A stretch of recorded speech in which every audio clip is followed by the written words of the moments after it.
got the juice, I got the juice. 10 old Chatham's on.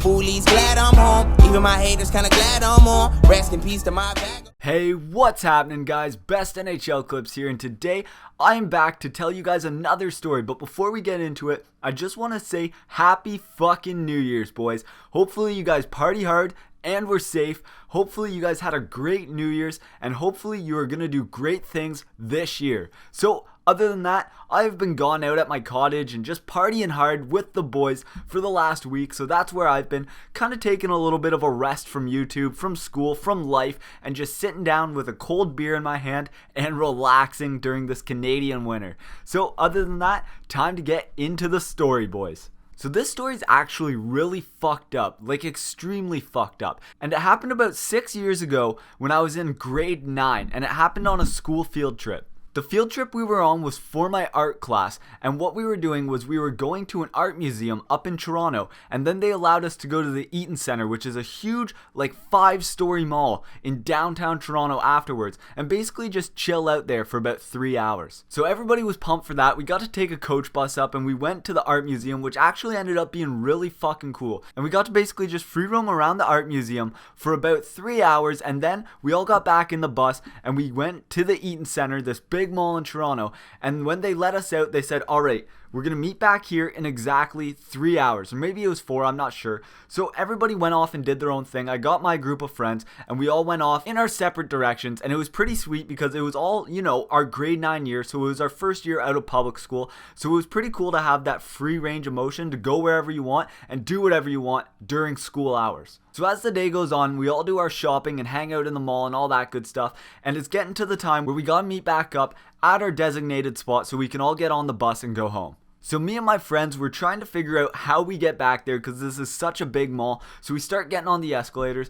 and then I decide, hey, there was a shirt back at that Old Navy that I really want to buy. So you guys go on without me. I'm going to go back, buy it real quick, and I'll run my way to the stop. I'll meet you guys there. And they're like, okay, sure, sounds good. I'll meet you there. See you in like 5 minutes. Now this is where the fucked up part happens. So I go to Old Navy, I buy the shirt, okay? Everything's going fine. So then I'm going and I'm getting back on the escalators to start going back up and meet up at that bus stop. And one, not only am I sort of lost at this point because I didn't know where I was to begin with, but two, at this time in my life, I was a lot smaller than the average kid. I was about 5'2", maybe only 5 feet tall, and about 85 pounds. And I had long hair. I looked like a little girl. To tell you the truth, I looked like a little girl, and it was kind of embarrassing, but I was a tiny kid. I didn't really hit my growth spurt and gain, 8 inches until like grade 11, so I was small. So anyways, I step on this escalator, and this guy behind me taps me on the shoulder and starts chatting me up a bit. And not to be stereotypical here, but he looked really scruffy. He was holding only a garbage bag, and he looked like he was homeless. Okay? I'm not trying to stereotype here, but this guy, I'm willing to bet you money, was homeless. So he looks up at me as I'm standing on the stairs on the escalator a little bit higher than him, and he goes, hey. And I turn around and I say, hi. And he's like, where are you going? I was like, to the bus to meet my friends. And he's like, oh, well, are you from around here? And here was my mistake.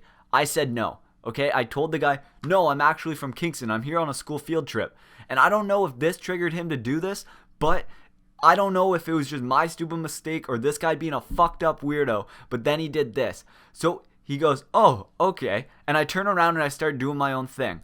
And then, not even 10 seconds later, I feel somebody tickling the back of my leg, like where my knee would be. And I turn around and this guy's waving at me, smiling. And I instantly shit a brick. I'm not even lying. I shit a fucking brick. I started sprinting up the escalator. I don't know why he did this, but I was not staying around to find out. I sprinted up the escalator and instantly ran to the first woman I could find and basically just ran up to her. And I was like, do you know the directions to get back to this point in the mall? And she basically told me where to go, and that kind of let the guy, wander off suspiciously and do his own thing, and I didn't have to deal with him anymore. But yeah, that's my time where I basically almost got abducted in the Toronto Eaton Centre. I don't know what would have happened if I, stayed there and didn't run off like a little bitch, but I wasn't gonna find out, that's for sure. So she directed me and kind of walked me back to where I was, because she could tell I was scared. She asked me a few questions, and I said some creepy guy was just like following me. It was fucked up. Anyways, yeah, so that's my time where I almost got abducted. I don't know if I would have or not, but anyways, boys, hopefully that painted a good enough picture for you. I hope you enjoyed this story. Hope you had a great New Year's, and have a great day, you sexy studs.